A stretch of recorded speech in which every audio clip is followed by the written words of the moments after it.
ಬೆಂಗಳೂರಲ್ಲಿ ನಕಲಿ ದಾಖಲೆ ಸೃಷ್ಟಿಸಿ ಲ್ಯಾಂಬೋರ್ಗಿನಿ ಕಾರು ಖರೀದಿ ಮಾಡಿರುವ ಘಟನೆ ನಡೆದಿದೆ. H1 ಕಾರ್ ಕೆ ಕಂಪನಿ ಮೇಲೆ ಆರ್ಟಿಒ ಅಧಿಕಾರಿಗಳು ರೇಡ್ ಮಾಡಿದ್ದಾರೆ.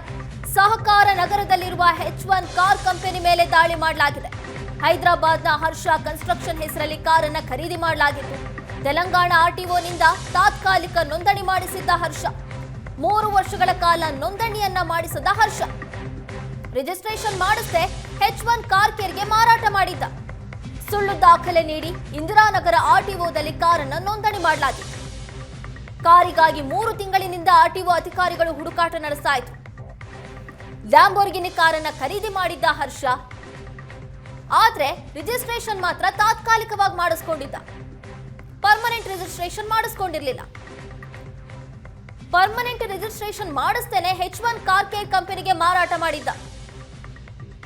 ಈಗ ಪೊಲೀಸರು ಲ್ಯಾಂಬೋರ್ಗಿನಿ ಕಾರನ್ನು ವಶಕ್ಕೆ ಪಡ್ಕೊಂಡಿದ್ದಾರೆ.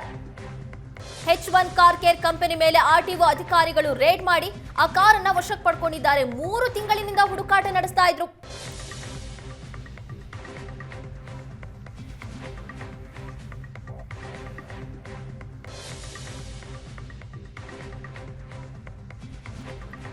ಬೆಂಗಳೂರಲ್ಲಿ ನಕಲಿ ದಾಖಲೆಯನ್ನ ಸೃಷ್ಟಿ ಮಾಡಿ ಲ್ಯಾಂಬೋರ್ಗಿನಿ ಕಾರನ್ನು ಖರೀದಿ ಮಾಡಲಾಗಿತ್ತು.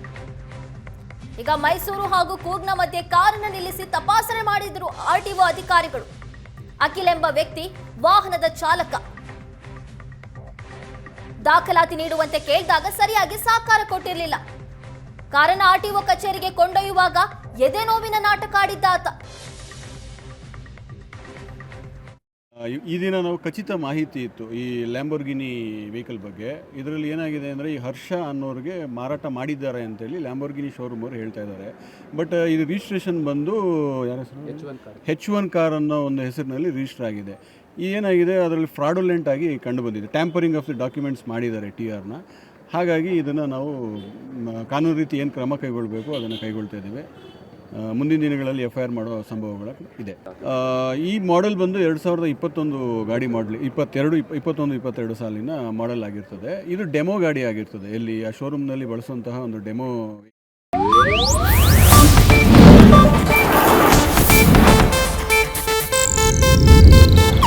ಇದು ಏಷ್ಯಾನೆಟ್ ನ್ಯೂಸ್ ನೆಟ್ವರ್ಕ್ ಪ್ರಸ್ತುತಿ.